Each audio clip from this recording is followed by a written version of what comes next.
Programme میں خوش آمدید. میں ہوں سلمان حسن. ساتھ موجود ہیں جناب مجیب الرحمان شامی صاحب. ناظرین, آج اڈیالہ سے بڑی اہم خبریں جو ہیں وہ سامنے آئی ہیں, کیونکہ کل جو ہے وہ خاموشی تھی, سناٹا تھا, لیکن آج اڈیالہ میں بانی پی ٹی آئی کی بڑی اہم ملاقاتیں ہوئی ہیں اور ان ملاقاتوں میں اہم پیش رفت بھی ہوئی ہے.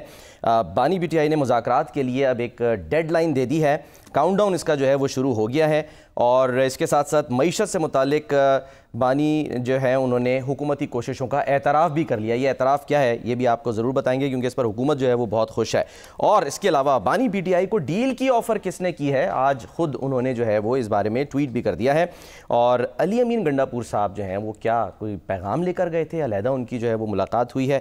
ایک طرف بانی پی ٹی آئی کی رہائی کے لیے مذاکرات, بیرونی مداخلت کی کوشش, اور دوسری طرف ہم دیکھ رہے ہیں کہ ملٹری کورٹ سے سزاؤں پر بین الاقوامی دباؤ جو ہے وہ ڈالا گیا. لیکن آج فوجی عدالتوں نے سپریم کورٹ کے فیصلے کی روشنی میں 9 مئی حملوں میں ملوث مزید 60 مجرمان کو سزائیں سنا دی ہیں, اور اس طرح ان کی تعداد 85 ہو گئی ہے.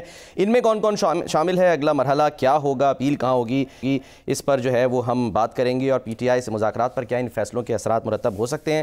لیکن سب سے پہلے آپ کو بتائیں کہ جو مذاکراتی کمیٹی نے ملاقات کی. شامی صاحب سر, آج علی امین گنڈاپور صاحب جو ہیں وہ الگ ملے, علیحدہ ملے, 1.5 گھنٹے کی ان کی 1 سے 1.5 گھنٹے کی ملاقات ہوئی ہے, اور اس کے بعد جو ہے پھر کمیٹی گئی ہے, مذاکراتی کمیٹی, اس کے ارکان ملے. کمیٹی کی ملاقات جو ہے وہ بھی تقریباً 1.5-2 گھنٹے ہوئی ہے. اس کے بعد جب باہر آئیں تو جو مذاکراتی کمیٹی کے ترجمان ہیں حامد رضا صاحب, انہوں نے کیا گفتگو کی, کیا بتایا, ڈیڈ لائن سے متعلق جو مذاکرات کی نئی دی ہے وہ ذرا سنیے پہلے. مذاکرات کے کٹ آف کے لیے جو ایک ٹائم فریم ہے وہ جنوری اینڈ ہے. ہم 31 جنوری تک اس مذاکرات کو منطقی انجام تک پہنچانا چاہتے ہیں. خان صاحب نے اس بات پر زور دیا کہ جلد سے جلد اس مسئلے کو حل کرنا ہے اور اس کے حل کی طرف جانا ہے. جو مطالبات ہیں وہ ہمارے 2 ہی ہیں. 9 مئی کے اوپر جو دوسری سائیڈ کا موقف ہے وہ ہمیں رسپانسیبل قرار دیتے ہیں. ہم بڑا کیٹیگرائز کر کے کہتے ہیں کہ ہم رسپانسیبل نہیں ہیں. ہم 26 کے اوپر بھی جوڈیشل کمیشن ڈیمانڈ کر رہے ہیں, 26 نومبر کے اوپر. اور اس کے ساتھ ساتھ جو دوسرا مطالبہ تھا میرا, وہ تمام جو سیاسی اسیران ہیں ان کی رہائی کا تھا. تو ہماری جو کمیٹی حکومت سے بات کرے گی وہ اس پولیٹیکل وکٹمائزیشن کو روکنے کے اوپر بات کرے گی. اور دوسری طرف شامی صاحب کچھ ڈیٹیل میں جو ہے وہ فوری طور پہ شیئر کروں آپ کے ساتھ کہ فوجی عدالتوں کی جانب سے Jinnah house Lahore, GHQ Rawalpindi, Bannu cantt, Multan cantt check post, AIMH Rawalpindi, Punjab regiment centre Mardan headquarters, Dir squads Timergara اور کلا چکدرہ خیبر پختونخوا, جبکہ PF بیس میاں والی اور فیصل آباد میں ISI کے دفتر اور راوالی گیٹ گجرانوالہ میں جو حملے کیے گئے تھے ان پر اب مزید جو 60 مجرمان ہیں ان کو 10 سال تک قید بامشقت کی سزائیں سنا دی گئی ہیں.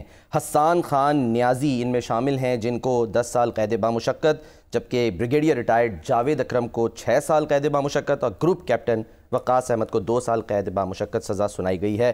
شامی صاحب سر, بہت کوشش کی جا رہی تھی, وہ ہم دیکھ رہے تھے یورپی یونین, امریکہ, برطانیہ, لیکن یہ فیصلے جو ہیں وہ اپنی جگہ پر سنا دیے گئے ہیں سپریم کورٹ کی روشنی میں. ظاہر ہے کہ جو فوجی عدالت ہے اس نے تو اپنا کام جاری رکھنا تھا, اس کو تو کوئی حکم نہیں دیا گیا نا, یعنی آرمی ہائی کمان کی طرف سے کہ وہ اپنا کام روک دے, یا کوئی پاکستان کی کسی عدالت نے یہ فیصلہ نہیں کیا کہ مقدمات کسی سول عدالت میں منتقل کر دیے جائیں.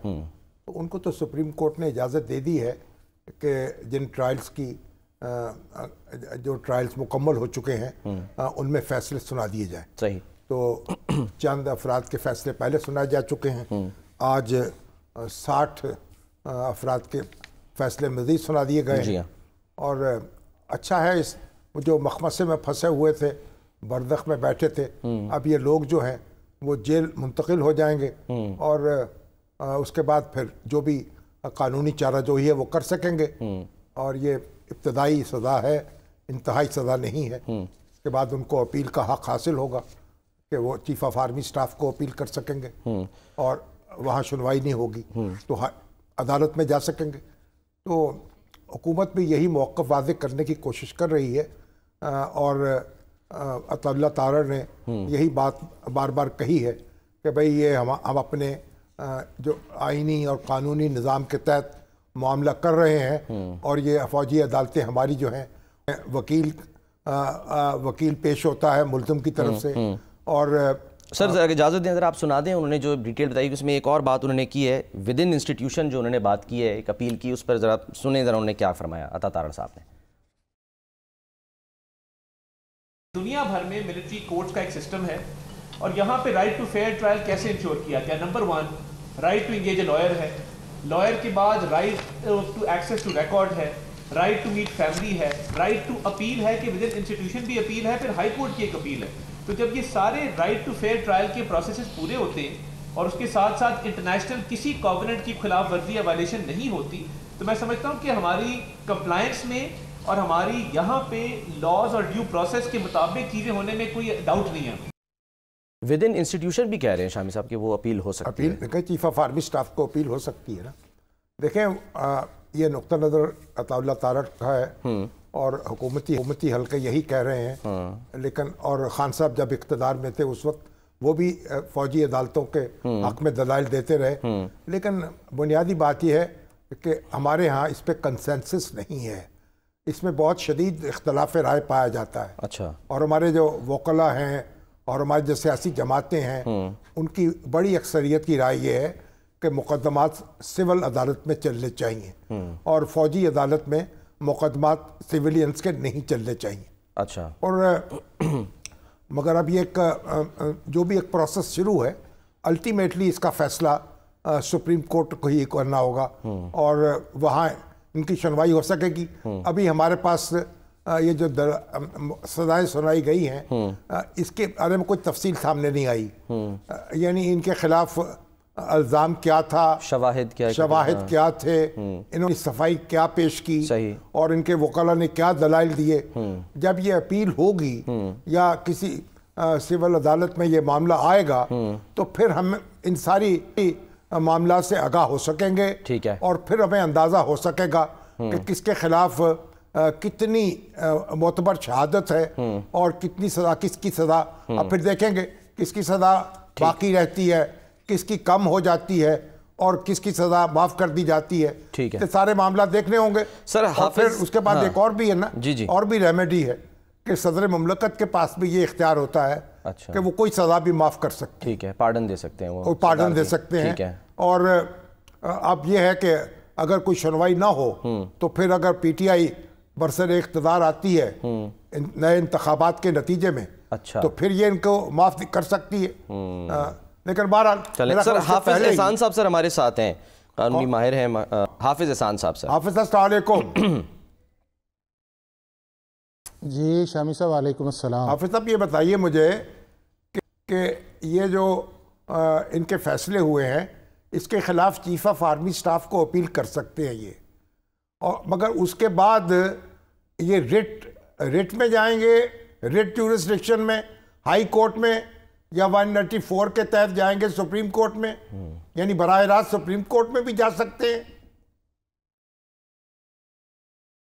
بسم اللہ الرحمن الرحیم. شامی صاحب بات یہ ہے کہ جب پہلی دفعہ 1967 کے اندر جو سویلینز تھے ان کو اس چیز کا لائبل ٹھہرایا گیا کہ اگر وہ آرمی ایکٹ کی وائلیشنز کرتے ہیں یا آفیشل سیکرٹ ایکٹ کی وائلیشن کرتے ہیں جو سیکشن 2D1 یا سیکشن 2D12 یا سیکشن 59(4) ہے، تو ان سویلینز کو پاکستان آرمی ایکٹ کے اندر اور ملٹری کورٹس کے اندر ٹرائی کیا جا سکتا ہے، اور اس میں وہ سارے لوگ شامل ہیں، چاہے وہ پاکستان آرمی کے اندر سویلینز لوگ کام کرتے ہیں، انٹیلیجنس ایجنسیز کے اندر کام کرتے ہیں، آپ کے فورن اینیمیز ہیں لائک گلبھوشن جو ہے، یا پاکستان کے ریٹائرڈ ملٹری آفیشلز ہیں، یا اس کے بعد عام سویلین جو ہے وہ پاکستان کی فوج کے اندر یا پاکستان کے جو انسٹالیشنز ہیں ان کو جا کے نقصان پہنچاتا ہے. اب یہ معاملہ جب پہلی دفعہ پاکستان کی سپریم کورٹ کے اندر 1975 کے اندر گیا تو وہاں پہ سرٹن چیزیں جو ہیں وہ سیٹل ڈاؤن کر دی گئیں، اور وہ سیٹل ڈاؤن یہ کیا گیا کہ سویلینز کو ملٹری کورٹس کے اندر ٹرائی کیا جا سکتا ہے اگر وہ ان لاز کی وائلیشنز کرتے ہیں، اور نہ اس سے فنڈامنٹل رائٹس متاثر ہوتے ہیں، نہ due process of law affect ہوتا ہے، نہ فیئر ٹرائل کا پروسیس کو خراب ہوتا ہے، اور نہ ہی یہ ڈسکرمنیشن ہے کہ آپ کیوں اس شخص کو ملٹری کورٹس کے اندر ٹرائی کرتے ہیں. اب 1972 سے اس ملک کے اندر ملٹری کورٹس کے اندر سویلینز کو ٹرائی کیا گیا ہے 2022 تک پی ٹی آئی کی گورنمنٹ کے اندر، اور 1875 لوگ ایسے ہیں جو سویلینز ہیں جن کو پاکستان کے ملٹری کورٹس نے ٹرائی کیا ہے، اور ان میں سے 180 ایسے لوگ ہیں جو پی ٹی آئی دور کے اندر 2018 سے 2022 تک رہے ہیں۔ 2018 میں 25 لوگ تھے سویلینز جن کو ٹرائی کیا گیا، 2019 میں 61 لوگوں کو ٹرائی کیا گیا، 2020 کے اندر 46 تھے، 2021 میں 36 تھے، اور 2022 کے اندر 12 ایسے لوگ تھے جن سویلینز کو ٹرائی کیا گیا۔ اب پاکستان کے اندر 9 مئی 2023 سے پہلے کبھی بھی سویلینز کا ٹرائل جو تھا وہ ملٹری کورٹس کے اندر کنٹروورسی کا شکار نہیں رہا، اور اس کے اندر تمام پولیٹیکل پارٹیز جو تھیں یا انہوں نے اس چیز کو سپورٹ کیا ہے ان گورنمنٹ کے دور کے اندر آئے، چاہے former prime minister Imran Khan کی بھی سٹیٹمنٹ دیکھ لیں جو ملٹری کورٹس کی فیور کے اندر آئے ہیں، اور یہ سارے ٹرائل جو تھے ذوالفقار علی بھٹو صاحب کے دور میں بھی ہوئے، یہ ضیاء الحق صاحب کے دور کے اندر بھی ہوئے، یہ میاں نواز شریف صاحب کے دور کے اندر بھی ہوئے، یہ محترمہ بینظیر بھٹو صاحبہ کے دور کے اندر بھی ہوئے، یہ جنرل مشرف کے دور کے اندر بھی ہوئے، یہ یوسف رضا گیلانی صاحب کے دور کے اندر بھی ہوئے، میاں نواز شریف صاحب کے دوبارہ دور کے اندر ہوئے، اور عمران خان کے دور کے اندر ہوئے۔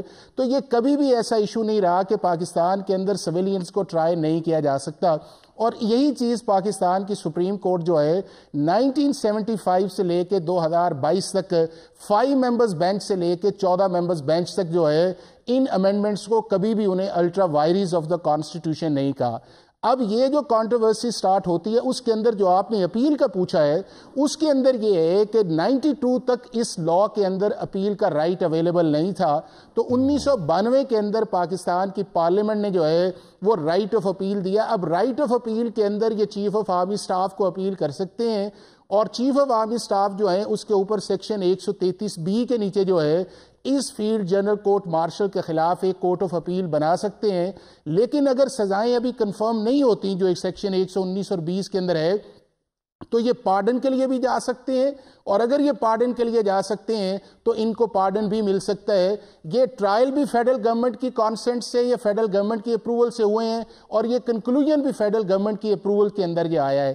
اب اگر یہ پارڈن پہ نہیں جاتے یا اس کے بعد ان کی سینٹنسز کنفرم کر دی جاتی ہیں تو ان کو ریمیشنز بھی ملے گا، ان کو بینیفٹس بھی ملے گا، یہ واپس جو ہیں اب جس طرح سویلین جیلز کے اندر آ گئے ہیں، اور پھر اگر یہ مطمئن نہیں ہے تو کورٹ آف اپیل ہے، اور اس کے بعد ریٹ جورسڈکشن جو ہے جو پاکستان کی سپریم کورٹ نے 1975 کے اندر طے کیا تھا کہ آرٹیکل 199 کے نیچے ریٹ میں جائیں گے، اور آرٹیکل 185 جو ہے اس کے اندر اپیل کے اندر جائیں گے۔ نہیں، آپ یہ بتائیں کہ یہ ہائی کورٹ میں جا سکتے ہیں اس کے بعد سپریم کورٹ جائیں گے یا براہ راست بھی سپریم کورٹ جا سکتے ہیں؟ اور جو عطا طاہر صاحب کہہ رہے ہیں کہ ود ان انسٹیٹیوشن بھی اپیل کا حق ہے، وہ تو اب ہو گئی نا بات۔ دیکھیں ود ان انسٹیٹیوشن وہ تو آپ نے فرما دیا، سیکشن 133B پرووائڈ کرتا ہے۔ اس کے بعد یہ ہے کہ آپ ہائی کورٹ میں جائیں گے جو ریٹ جورسڈکشن ہے اور ان کا جوڈیشل اوورسائٹ، اور یہ پاکستان کی ہائی کورٹ جو ہے 52 سال سے اختیار استعمال کر رہی ہے۔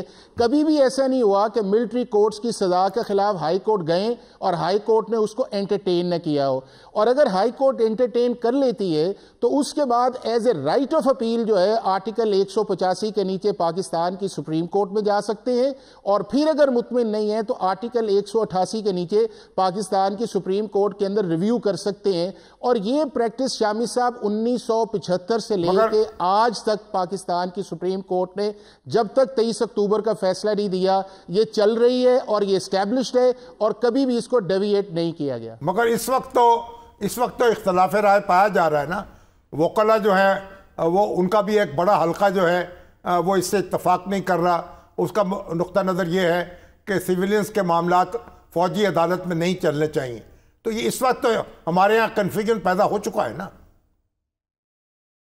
نہیں شامی صاحب، جو کنفیوژن آپ کا پیدا ہوا ہے وہ یہ ہوا ہے کہ ہونا چاہیے یا نہیں ہونا چاہیے۔ اس چیز سے کوئی انکار نہیں کرتا کہ پاکستان کا قانون یا پاکستان کا آئین جو ہے یا پاکستان کی supreme court in military trials کو سویلینز کو کرنے کی اجازت دیتی ہے۔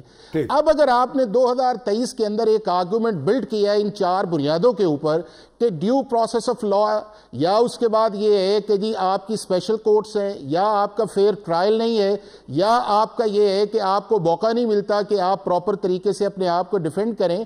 تو یہ چیزیں تو پاکستان کی سپریم کورٹ 1975 کے اندر دہرا چکی ہے کہ یہ کوئی ایسی چیز نہیں ہے کہ جس کی بنیاد پہ یہ کہا جائے کہ سویلینز کو ملٹری کورٹس کے اندر ٹرائی نہیں کیا جا سکتا. اور 1975 سے لے کے 2024 تک جب یہ 3-4 دن پہلے ججمنٹ آئی ہے، نہ کبھی امریکہ نے کہا ہے کہ یہ ٹرائلز جو ہیں یہ فیئر نہیں ہیں، نہ کبھی یورپی یونین نے کہا ہے کہ یہ ٹرائلز فیئر نہیں ہیں، نہ کبھی یونائٹڈ کنگڈم کے فورن آفس نے کہا ہے کہ یہ کبھی ٹرائل فیئر نہیں ہے.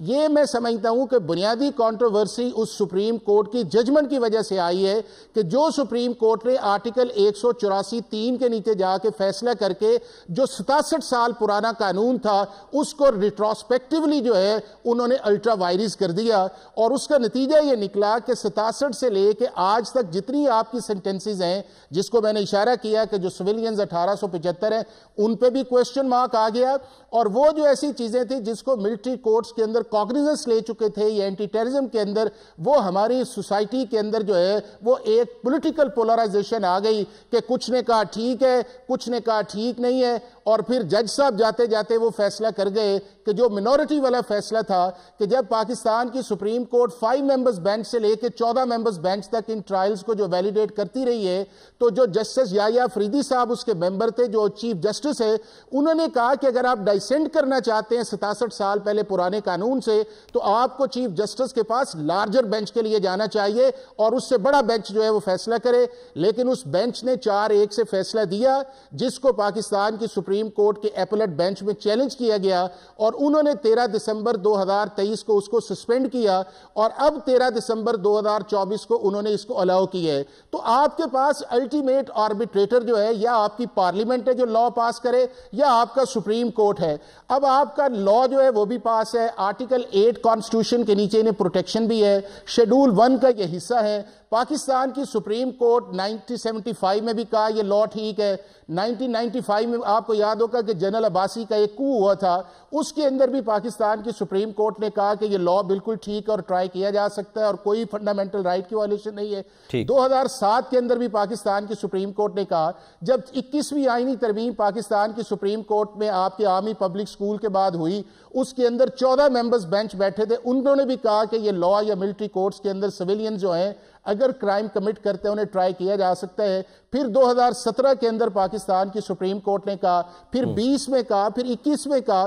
تو یہ جو کنٹروورسی ہے چونکہ ہمارے ملک کے اندر ایک پولیٹیکل ایکٹیویٹی جو ہے جو انپریسیڈنٹڈ ان جگہوں کے اندر گئی. اب جب آپ جگہوں پہ اندر جاتے ہیں تو آپ کا بیک گراؤنڈ میٹر نہیں کرتا، آپ کا کمیشن آف اوفینس میٹر کرتا ہے. اور وہ کمیشن آف اوفینس یہ ہے کہ اگر کوئی شخص جو ہے پاکستان کے کسی قانون اسپیشل لا کی وائلیشن کرتا ہے تو اس کو اسی اسپیشل ٹریٹمنٹ کے اندر جو ہے وہ سزا اور جزا دی جا سکتی ہے. وہ آپ کے ملک میں ANF کا لا ہے، نارکوٹکس کا ہے، وہ آپ کا بینکنگ ہے، کسٹمز ہے، اسی کے اندر آپ کے اسپیشل ٹریبیونلز بھی بنے ہوئے ہیں، اور اسی کے نیچے پاکستان آرمی ایکٹ ہے. تو جتنی دیر تک شامی صاحب یہ لا آف دا لینڈ ہے یا کانسٹیٹیوشنل اس کو پروٹیکشن حاصل ہے یا پاکستان کی سپریم کورٹ نے الاؤ کیا ہوا ہے، وہ ایک آرگومنٹ تو آپ دے سکتے ہیں کہ اس طرح ہونا چاہیے یا نہیں ہونا چاہیے، لیکن قانون یا آئین اجازت دیتا ہے. جس طرح دنیا کے 35 ممالک کے اندر جو ہے وہ ملٹری کورٹس بھی کام کر رہے ہیں، دنیا کے ہر ملک کے اندر ملٹری لا بھی ہے.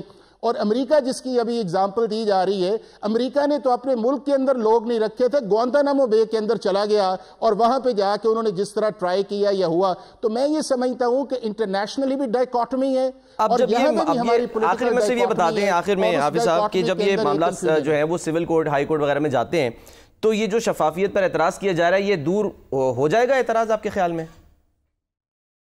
نہیں، بالکل ہے نا. دیکھیں آج تک 1975 سے لے کے آج تک سلمان جو ہے جب یہ ہائی کورٹ یہ سپریم کورٹ میں گئی ہیں، کبھی جو ہے ان سینٹنسز کو کنفرم کر دیا جاتا ہے، کبھی موڈیفائی کر دیا جاتا ہے، کبھی سیٹ اسائیڈ کر دیا جاتا ہے. تو ہائی کورٹ کی سپریم کورٹ ایک انڈیپینڈنٹ ویو سے ان کو دیکھتی ہے، اور جب وہ ان کو دیکھتی ہے تو ان کے پاس سارا میٹیریل بھی آتا ہے، آپ پراپر لائر بھی کر سکتے ہیں، آپ ساری ایویڈنس کو بھی پیروز کر سکتے ہیں، اور اس کے بعد فیصلہ جو ہے وہ عدالت جو ہے وہ ہائی کورٹ کے جج صاحب کرتے ہیں، اور اس کے بعد 3 ممبرز بینچ یا 5 ممبرز بینچ جو ہے وہ پاکستان کی سپریم کورٹ کورٹ کا ایک فیصلہ کرتا ہے اور یہ 52 سال سے پاکستان کے اندر چل رہا ہے. ٹھیک ہے حافظ احسان صاحب سر بہت بہت شکریہ, بہت بہت شکریہ, آپ کی رائے جو ہے وہ اس بارے میں آئی. سر یعنی جو اعتراض آ رہا تھا یعنی یورپی یونین شفافیت کا, پہلی بات تو یہ ہے کہ یہ جو ہے معاملہ ابھی آگے چلے گا, صحیح اعلیٰ عدالتوں میں آئے گا اور پھر اس کو سپریم کورٹ الٹیمیٹلی دیکھے گی سزا کس کی کم ہو سکتی ہے, کس کی معاف ہو سکتی ہے, کس کی معاف نہیں ہو سکتی ہے.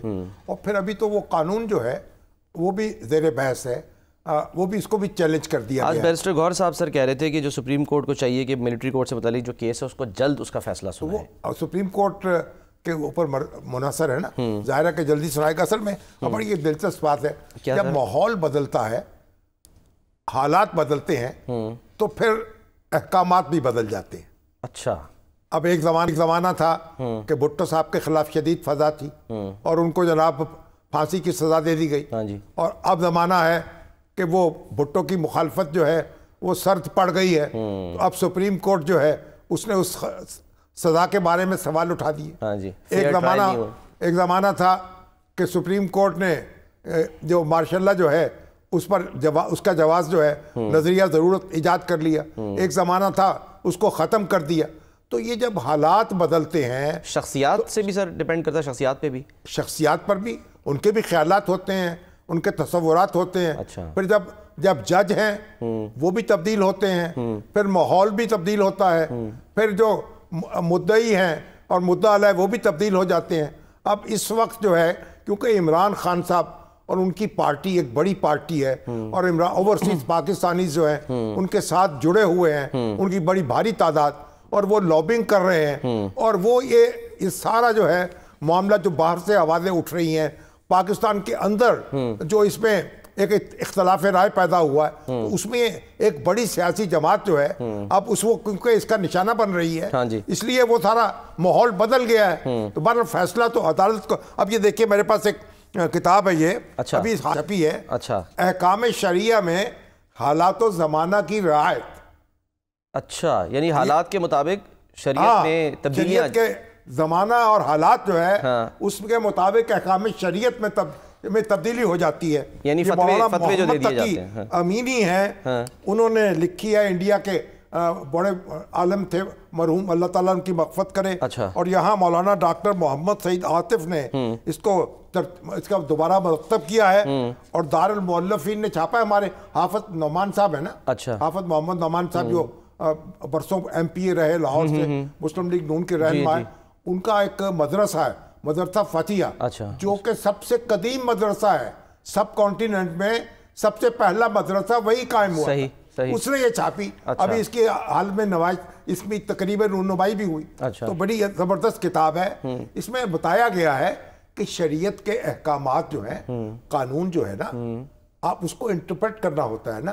جب ماحول بدلتا ہے, جب زمانہ بدلتا ہے, جب مدعی بدل جاتا ہے, جب مدعا علیہ خاموش ہو جاتا ہے, تو پھر احکامات جو ہیں وہ بھی بدلتے ہیں. جیسے آپ سردی میں گرم مشروب پسند کرتے ہیں, گرمی میں ٹھنڈا مشروب پیتے ہیں, بالکل اسی طریقے سے احکامات بھی بدلتے ہیں. تو انٹرپریٹیشنز جو ہیں وہ ہوتی رہتی ہیں اور بدلتی رہتی ہیں. اور آج سپریم کورٹ جو ہے اس کی بڑی بھاری ذمہ داری ہے کہ اس معاملے میں ایک تو قانون کو چیلنج کیا گیا نا, آرمی ایکٹ میں جو تبدیلی ہوئی ہے اس کو چیلنج کیا گیا ہے وکلا کی طرف سے, لیکن اور پی ٹی آئی کی طرف سے. لیکن دوسری بات یہ ہے کہ یہ جو مقدمہ ہے, یہ جو جن کو سزائیں ملی ہیں, یہ انڈیویجول کے ساتھ کی اپیلیں بھی ہوں گی, درخواستیں بھی سنی جائیں گی. کس کو اب ہمارے بتیجے جو ہیں حسان اللہ نیازی کو 10 سال قید ہو گئی, کسی کو 2 سال ہوئی, کسی کو 5 سال ہوئی. اب ان کی سزا جو ہے یہ سزا اتنی رہنی چاہیے یا کم ہو جانی چاہیے. تو یہ سارے معاملات ابھی طے ہونے ہیں, ان میں وقت لگے گا, اور یہ کوئی یعنی ایسا ہے کہ صبر اور تحمل سے اپنے مقدمات لڑنے چاہیے, پی ٹی آئی کو بھی اور ان سارے ملزموں کو بھی. ٹھیک ہے, چلیں سر ایک بریک لیتے ہیں, بریک کے بعد ہم واپس آتے ہیں. تو جو آج بانی پی ٹی آئی جو کہہ رہے ہیں جی ان کو ڈیل کی آفر کی گئی ہے, وہ کیا کی ہے, کس نے کی ہے, اس پر بات کریں گے بریک کے بعد.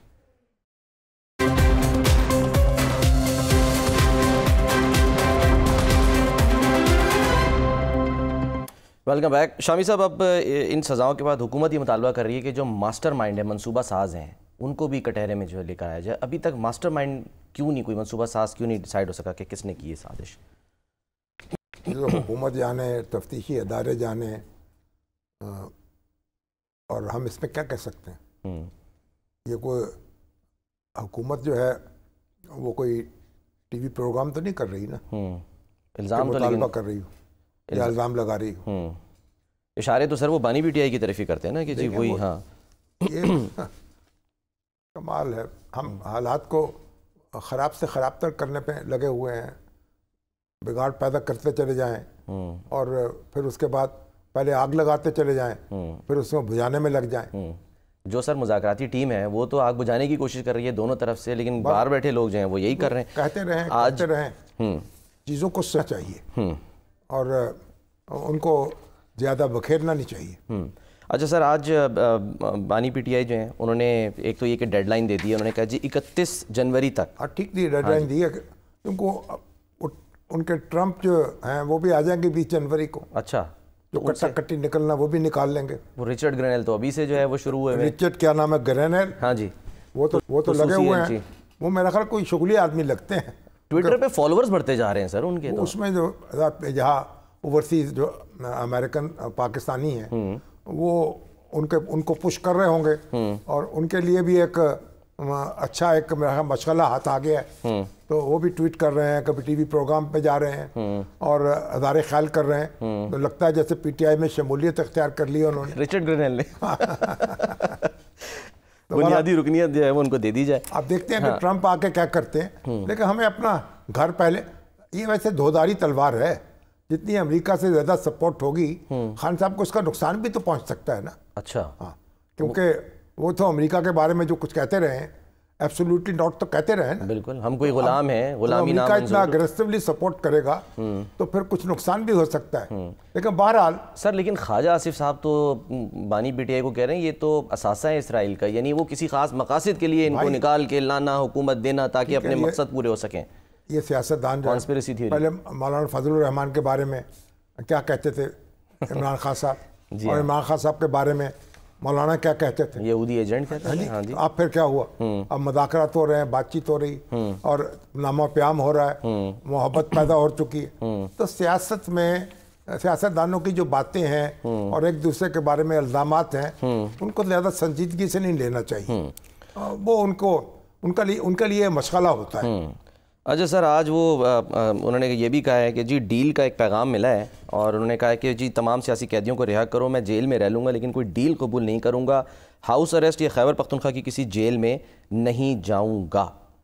چلیے اچھی بات ہے. جو ڈیل کا پیغام جو انہوں نے بھیجا ہے، انہوں نے کہا ہم آپ کو سپیس دیں گے، انہوں نے کہا سیاسی سپیس دیں گے، ٹویٹ کیا نا. جی ہاں. تو بھائی ٹھیک ہے، اگر ڈیل ان کو پیغام آیا ہے اس پہ غور کر لیں. خان صاحب جو ہیں بعض اوقات بات کرتے ہیں پھر اس کو بات کر کے پچھتاتے ہیں، بعض اوقات نہ کر کے پچھتاتے ہیں. تو ہمیں تو کوئی اطلاع ایسی نہیں ہے کہ ان کو ایسی کوئی ڈیل کی آفر ہو رہی ہے. ان کے پاس آپ نے شامی صاحب، مجھے تو لگ رہا ہے کہ شاید آپ نے آفر کی تھی، کیونکہ آپ نے ذکر کیا تھا کچھ دن پہلے اس پروگرام میں کہ بنی گالا شفٹ ہو جائیں، وہاں پر آسانی ہو جائے گی ذرا باقی لوگوں کو ملنے میں. اصولی بات کی تھی کہ بھائی تاکہ ان کو فیسیلیٹیٹ کر دیا جائے، مذاکرات میں سہولت ہو جائے گی، ان کی ٹیم کو ان سے ملے گی. مگر بہرحال اب خان صاحب کو چاہیے کہ یہ اگر چوکا اور چھکا نہیں مار سکتے تو جو ایک جو رن بن سکتا اس کو تو بنا لینا. سر آج ایک چھکا مار دیا انہوں نے. آج تو انہوں نے جو معیشت کو کہہ رہے تھے نا دیوالیہ ہو رہی ہے، اس پہ انہوں نے کہہ دیا کہ نہیں جی معیشت جو ہے وہ دیوالیہ ہونے سے بچ گئی ہے، سنبھل گئی ہے لیکن ترقی نہیں ہوئی. سر ابھی چند ماہ تو ہوئے ہیں. سنبھلے گی تو پھر ترقی کرے گی نا. تو بہرحال آج تھے خوش، کچھ لوگوں نے کہا، اور وہ ٹویٹ میں بھی لکھا ہے 2025 حقیقی آزادی کا سال ہوگا. میری پیش گوئی ہے، کہہ رہے ہیں لکھ لیں. جی خان صاحب کہہ رہے ہیں. جی ہاں. چلیے اچھی بات ہے. یعنی وہ توقع رکھتے ہیں کہ وہ جیل سے باہر آ جائیں گے اور اپنی سیاست کریں گے اور پھر اگلے انتخابات کی تیاری کریں گے. ہماری بھی دعا ہے ایسا ہو جائے، پاکستان میں امن و سکون ہو، وہ اپنی سیاست پارلیمانی سیاست کریں، واپس آئیں. یہ احتجاجی سیاست جو ہے ہر وقت اس نے کچھ نہیں دیا. اس کے بھی یعنی سیاسی جماعتوں کو چاہیے اس کا بھی کوئی حدود و قیود وضع کرے اور یعنی اقتدار جو ہے اس کی لڑائی کو اتنا کم پھیلا جائے، دنیا میں کہیں نہیں اس طرح ہوتا جس طرح ہمارے یہاں ہو رہا ہے. تو اقتدار کو ہم نے جان کا روگ کیوں بنا لیا ہے؟ جس کا اقتدار چلا جاتا ہے اس سے لیے اس کو زندگی کاٹنی مشکل ہو جاتی ہے، اور جو اقتدار میں آ جاتا ہے وہ سمجھتا ہے کہ میں ہمیشہ کے لیے یہاں رہوں گا. آج آپ ہیں، کل کوئی اور ہوگا، پرسوں کوئی اور ہوگا، تو اس سے کیا فرق پڑتا ہے؟ تو خان صاحب جو ہیں ان کے مخالف جو ہیں دونوں کو سمجھنا چاہیے، اور دونوں اس بات پہ غور کریں، تاریخ پہ نظر رکھیں اور مستقبل پہ نظر رکھیں. پاکستان کا مستقبل جو ہے اس کو ان کے ہاتھ میں ہے، اس کو بہتر بنائیں. سر کچھ خبریں آئی تھیں بیچ میں کوئکلی علی امین گنڈا پور صاحب کو لے کے کہ جی ان سے شاید ناراض ہیں، ان کی تبدیلی ہو سکتی ہے. وہ آج انہوں نے ایک تو الگ سے ملاقات کی، پہلے وہ پہنچے بعد میں یعنی کہ آئے تھے لیکن پہلے اندر گئے، 1-1.5 گھنٹہ انہوں نے ملاقات کی، اس کے بعد اور مکمل اعتماد کا اظہار کیا ہے خان صاحب نے. علی امین گنڈا پور صاحب ہوں، عمران خان صاحب ہوں، دوسرے ہمارے سیاسی لیڈر ہوں، انہوں نے جو کرم میں ہو رہا ہے اس پہ کتنے ٹویٹس کیے ہیں، کتنے بیانات دیے ہیں، کتنے دھرنے دیے ہیں. اب وہ جو مجلس وحدت المسلمین ہے وہ اکیلی لگی ہوئی ہے، دھرنا دے کے بیٹھے ہیں. یہ کیا اس کا مسئلہ ہے صرف؟ یہ ہم سب کا مسئلہ نہیں ہے. بالکل یہ سنی شیعہ سب کا مسئلہ نہیں ہے، سب پاکستانیوں کا مسئلہ نہیں ہے. اور اس پہ آخر اس پہ جوں کیوں نہیں رینگ رہی؟ اور یہ ہمارے وکلا کی تنظیمیں ہیں، ہمارے مذہبی رہنما ہیں، ہماری سیاسی جماعتیں ہیں. اس کا یعنی لوگ مر رہے ہیں، سینکڑوں لوگ مر چکے، زخمی ہو چکے، بچے مر رہے ہیں، سڑکیں بند ہیں، اور آرام سے دیکھ رہے ہیں. اس پہ کوئی ہنگامہ نہیں ہے، کوئی دل کو نہیں لگا ان کے. تو پھر یہ، اور آپ یہ بھی دیکھیں، اور لاشیں ڈھونڈتے پھر رہے ہیں، کوئی اسلام آباد میں، کوئی یہاں، کوئی وہاں. ایک اور معاملے وہ پہ وہ مردے بولے، زندہ ہو رہے ہیں، ان کے جن کو مردہ قرار دے رہے ہیں وہ کہیں نہ کہیں زندہ نظر آ رہے ہیں. ایک معاملے پہ سر بولیں، جو کرم جنگ واقعہ ہے، میرے دل پہ تو چھری چل رہی ہے، مجھے بے چین ہوں، میں مضطرب ہوں. رات کو آنکھ کھلتی ہے، ان بچوں کا، ان بڑوں کا، ان بزرگوں کا، ان ماؤں کا، ان بیٹیوں کا خیال آتا ہے. ان کو کیوں نہیں آتا؟ تو سارے کام چھوڑ کے پہلے یہ کام تو مسئلہ حل کرے نا. سر ایک بات پہ وہ بولے، افغانستان پر انہوں نے جو حملہ ہوا ہے نا پاکستان کی طرف سے، اور آج دفتر خارجہ نے اس پر انہوں نے مذمت کی ہے. ہاں جی. اب وہ افغانستان میں وہ کہتے ہیں کہ ہم نے کچھ کارروائی کی ہے. ہاں جی. یہ بڑا ایک نازک معاملہ ہے.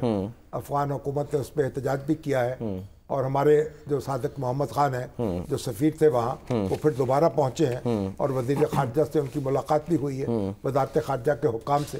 تو ابھی یہ بات چیت جو ہے اس کے ذریعے مسائل حل کرنے چاہیے، طالبان حکومت سے بھی. اور ہماری دعا ہے کہ کوئی ناگوار صورتحال پیدا نہ ہو.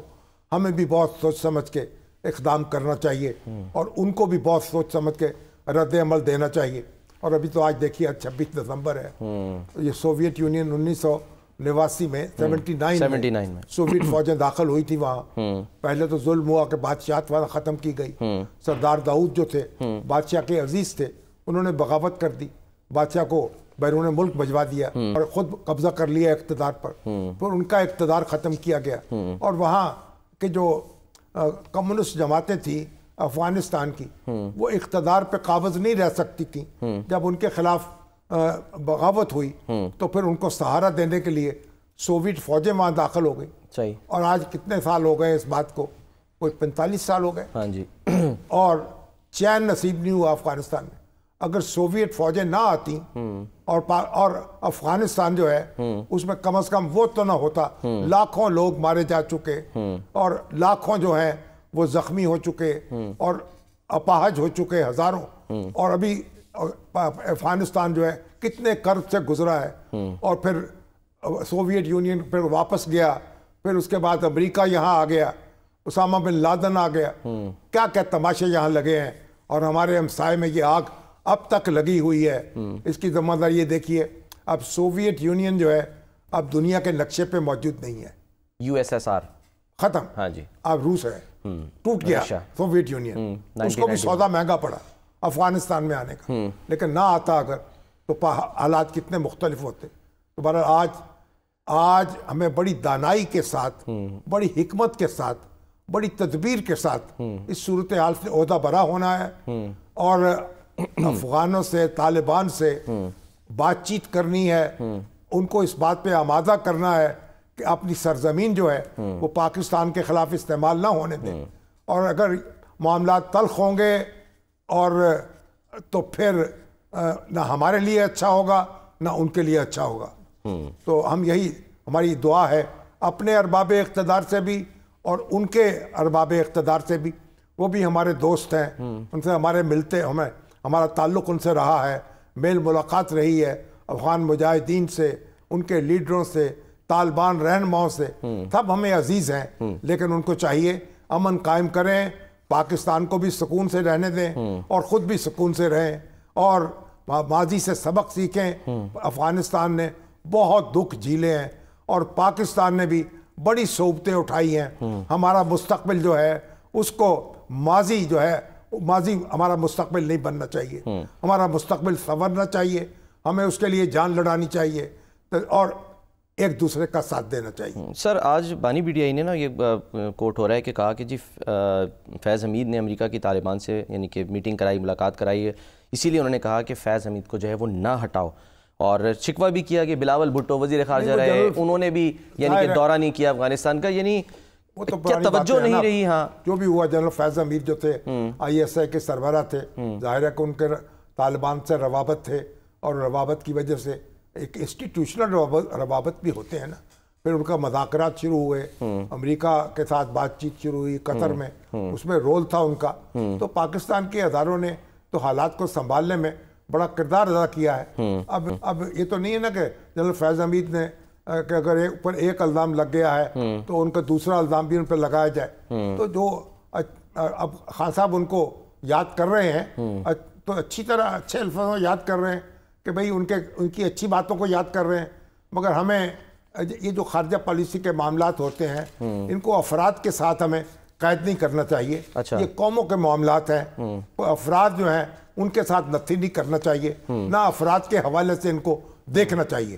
اور خان صاحب جو ہیں اب ان کے بھی طالبان سے اچھے تعلقات ہیں. اب اتفاق ایسی بات ہے کہ ایک طرف تو امریکہ بھی ان کے ساتھ ان کی پیٹھ تھپک رہا ہے، ٹرمپ سے ان کو توقعات ہیں اور ان کا خیال ہے کہ ٹرمپ جو ہی آئیں گے منظر بدل جائے گا، اور پھر طالبان سے بھی ان کے معاملات بہتر. تو اچھی بات ہے، ان سب چیزوں کو ملک کے حق میں استعمال کرنا چاہیے. اور ہمیں چاہیے، دیکھیے میں تو محسوس کرتا ہوں کہ ٹرمپ جو کہے، طالبان جو کہیں، جو کریں، ہمیں اپنے اندر اپنے ساتھ اپنے بھائیوں کے ساتھ تو اپنے معاملات کو درست کرنا چاہیے. ہم اپنے داخلی نظام کو درست کر لیں، داخلی ہمارے استحکام لے آئیں، اپنے بھائیوں کے ساتھ اپنے ہموطنوں کے ساتھ سر یا ایک مل بیٹھیں. ایک سوال میں کرنا چاہوں گا سر کہ ماضی میں کبھی ایسا ہوا ہے اس طرح سے، یعنی کہ جو ظاہر آپ نے سیاست دیکھی ہے، کہ اس میں اس طرح سے انٹرفیئر کیا گیا ہو، بہت زیادہ جو ہے وہ مداخلت کی گئی ہو اور پھر یہاں کے معاملات کسی کے درست ہو گئے ہوں، نمٹ گئے ہوں؟ سافٹ انٹرفیئرنس تو ہوتی رہتی ہے، یا بیک ڈور بات چیت بھی چلتی رہتی ہے. بیک ڈور دیکھیے جب پرویز مشرف تھے اس وقت جو این آر او ہوا ان کا محترمہ بے نظیر کے ساتھ، اس میں بھی ظاہر ہے کہ امریکی حکام جو تھے انہوں نے کردار ادا کیا. پھر نواز شریف صاحب جب گئے ہیں یہاں سے سعودی عرب، تو اس میں بھی صدر کلنٹن جو تھے وہ ان کا ایک پس منظر میں رہتے ہوئے وہ بھی کردار ادا کر رہے تھے.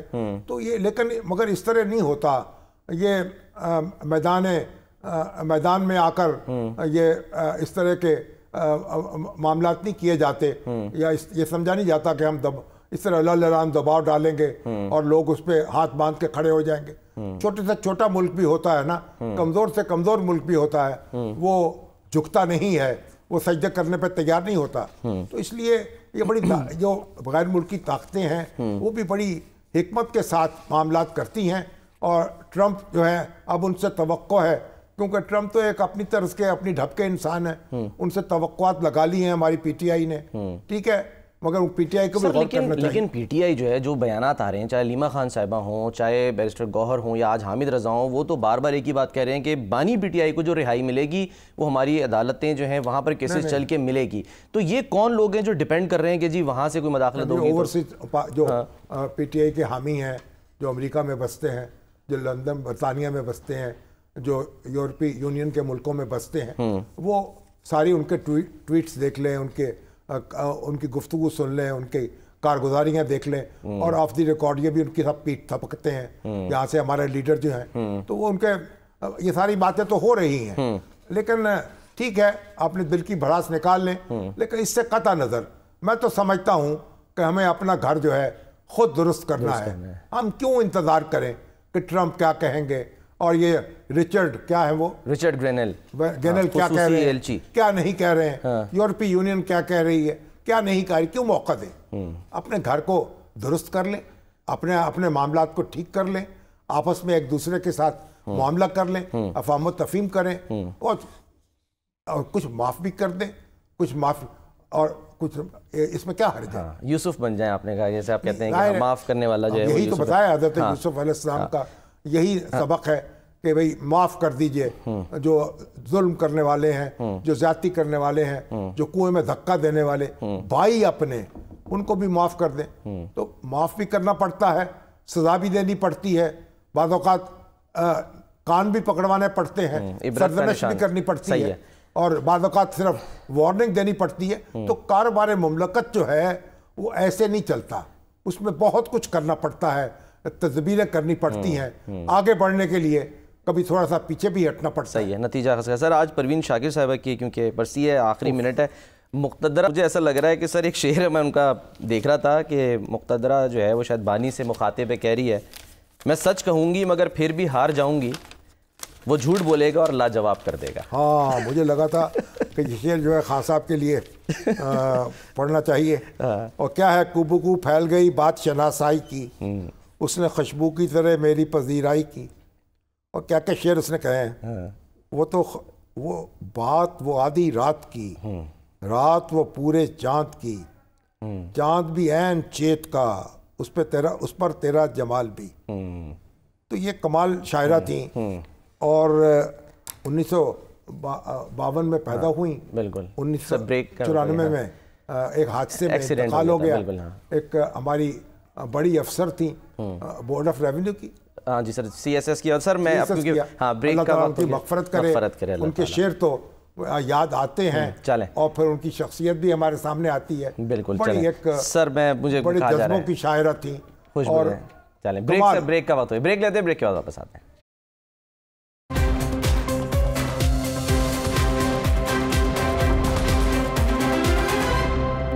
پروگرام کا وقت ختم ہوتا ہے، ناظرین اپنا خیال رکھیے، اللہ حافظ۔